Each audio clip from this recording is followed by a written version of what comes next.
Assalamualaikum dan salam keluarga Malaysia, bersama saya Muhammad Dihya Sahlan dalam Berita Pagi Sabah edisi Rabu 18 Mei 2022. Rakyat Sabah berpeluang untuk bersama-sama memeriahkan lagi Siri Jelajah Aspirasi Keluarga Malaysia AKM menerusi pelbagai program dan aktiviti menarik yang disusun rapi bagi edisi Negeri Bawah Bayu pada kali ini. Program diterajui Kementerian Pertanian dan Industri Makanan MAFI itu akan berlangsung selama 3 hari mulai Jumaat ini di Pusat Konvensyen Antarabangsa Sabah SICC di Kota Kinabalu. Antara aktiviti yang akan menarik kehadiran pengunjung pada Siri Jelajah AKM ini di Sabah ialah Jualan Agro Keluarga Malaysia, Jualan Keluarga Malaysia, Sukan Elektronik, Sukan Rakyat, Gotong Royong, Kayuhan Fun Ride, Kenduri Keluarga Malaysia serta pameran kementerian dan agensi kerajaan. Program Jamin Kerja Keluarga Malaysia. Seperti mana yang kita sebutkan tadi, sekarang ini negeri Sabah dalam proses pemulihan ekonomi. Maka dengan kerjasama pihak industri, majikan bersama-sama dengan kerajaan pusat dan kerajaan negeri, serta agensi-agensi berusaha untuk melakukan padanan keperluan tenaga kerja di pasaran. Setiausaha Kerajaan Negeri Datuk Seri Panglima Safar Untong berkata demikian dalam wawancara rancangan Selamat Pagi Malaysia di TV1.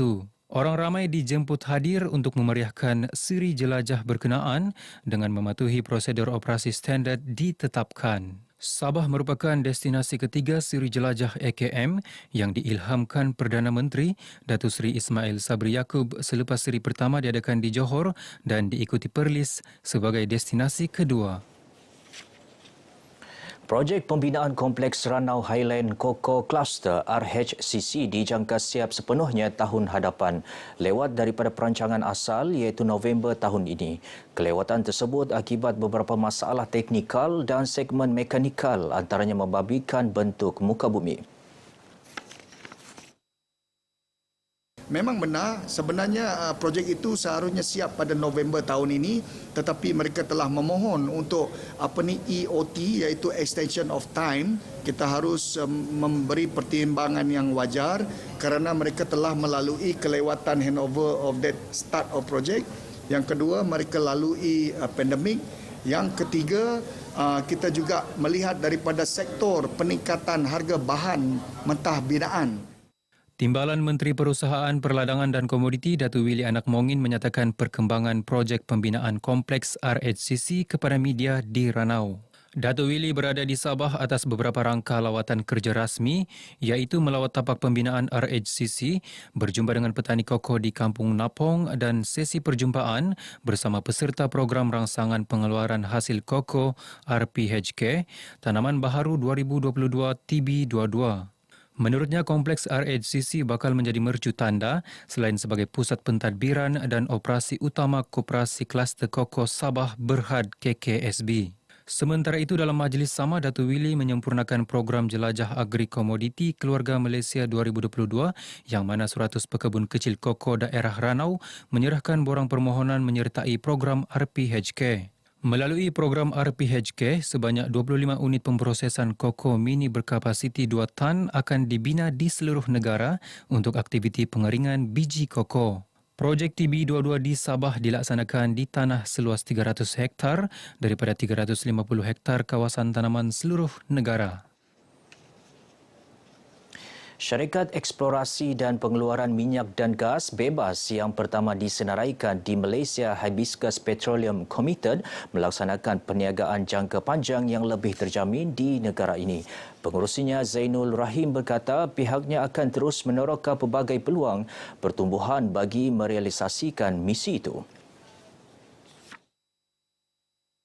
Menurut Zainul, pihaknya bekerjasama dengan 5 universiti termasuk Universiti Malaysia Sabah UMS menerusi pemberian beasiswa kepada pelajar yang layak.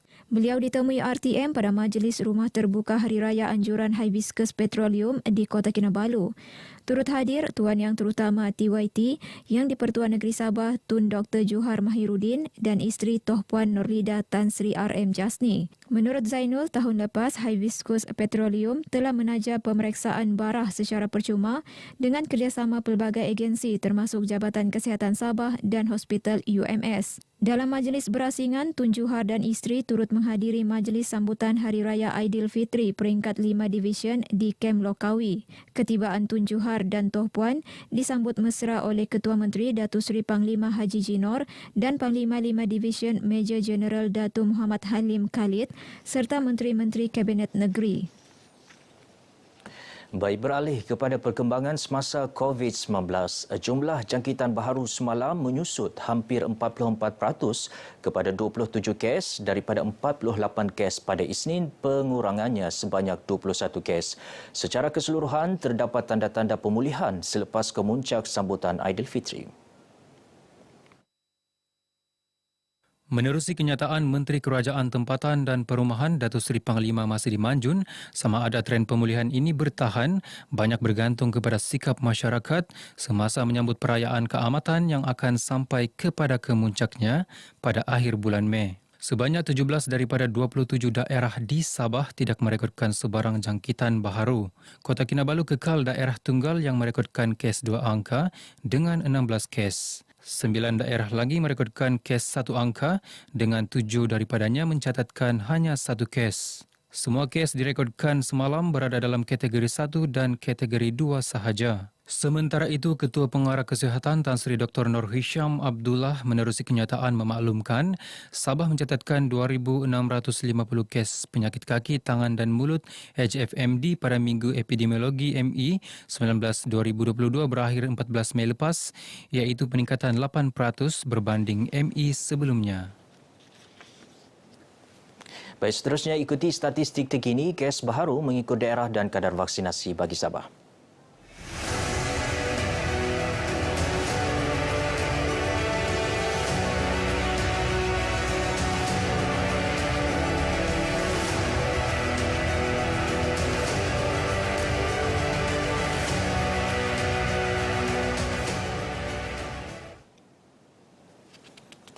Jabatan Penerangan Japan Sabah tidak ketinggalan meraihkan Syawal dengan mengadakan Majlis Investa Aidilfitri di perkarangan Wisma Dang Bandang, Kota Kinabalu semalam.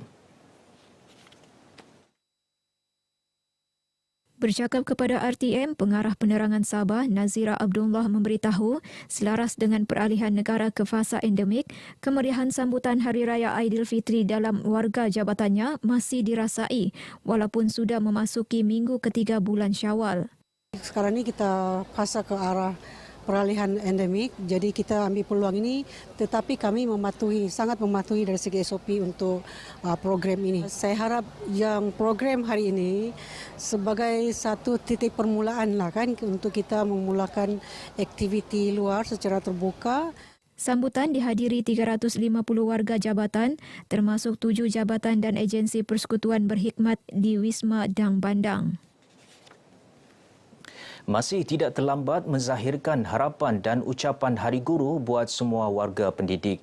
Seorang guru dari SK Ruminding Inanam, Muhammad Haikal Sa'ari atau Cikgu Abin di laman Facebook berharap setiap guru terus komited melahirkan generasi cemerlang selain menyatakan peranan ibu bapa dan murid sama penting dalam misi itu. Saya ingin mengucapkan selamat Hari Guru kepada semua guru-guru. Teruskan mengajar, teruskan mendidik. Jangan sekali kita putus asa. Walaupun kita di manapun, di bandar, di pedalaman, kita beri yang terbaik.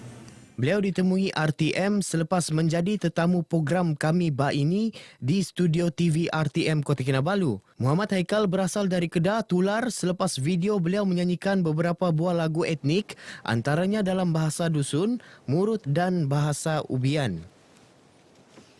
Masyarakat Sabah khususnya Kadazan Dusun, Murut dan Rungus KDMR semakin sibuk melakukan persiapan sempena sambutan Pesta Kaamatan tahun ini.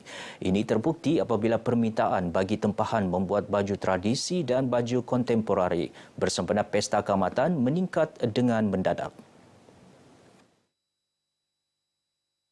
Pereka Fashion Busana Tradisi Kontemporari Sabah, Marcel Gatisi memberitahu RTM, pihaknya menerima kenaikan tempahan sehingga 70% daripada tahun sebelumnya. Permintaan membuat baju tradisi dan baju kontemporari keamatan diterima seawal Januari lepas. Malah, terdapat permintaan dari luar negara secara dalam talian. Bagaimanapun, untuk tahun ini, beliau menggunakan warna-warna yang lebih berani selain daripada hitam dalam rekaannya sebagai kelainan, namun masih tetap mengekalkan tradisi dan motif yang mewakili setiap daerah di Sabah. Kalau saya selalunya dulu basic material tu kita guna hitam, tapi kali ini saya cuba keluar daripada kotak. Tapi still warna yang terdapat dalam kehidupan ataupun pakaian-pakaian tradisi, mungkin kita lebih tonjolkan pada color warna dalam motif tersebut. Jadi penggunaan warna hitam tu mungkin masih ada tapi dikurangkan sedikitlah. Marcel yang turut terlibat dalam beberapa pertandingan unduk ngadau sekitar Sabah juga menasihati semua pereka muda agar menambah ilmu pengetahuan mengenai corak tradisi di samping berfikiran kreatif dalam menghasilkan karya masing-masing. Program Malaysia Sport League MSL, Pejabat Belia dan Sukan Persekutuan Bahagian Pantai Barat berupaya menggalakkan kembali budaya bersukan terutamanya dalam kalangan belia di negeri ini. Program melibatkan beberapa pertandingan antaranya futsal, sepak takraw dan bola keranjang.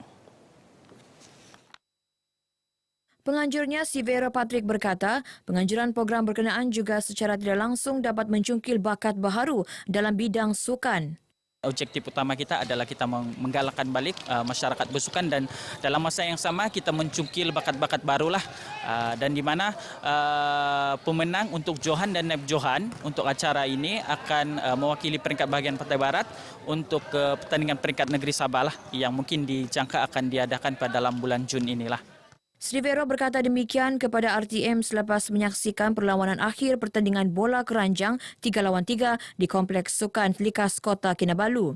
Pertandingan yang disertai 48 pasukan ini dijorai pasukan Doven bagi kategori lelaki, manakala kategori wanita dimenangi pasukan Plaza 333 X-Riser YJML. Baik, perkembangan dari Sabah berakhir di sini. Saudara, terus tingkatkan kawalan kendiri demi mencegah jangkitan virus COVID-19. Saya Muhammad Dihya Sahlan. Assalamualaikum dan salam hormat. Apa kabar kamu semua?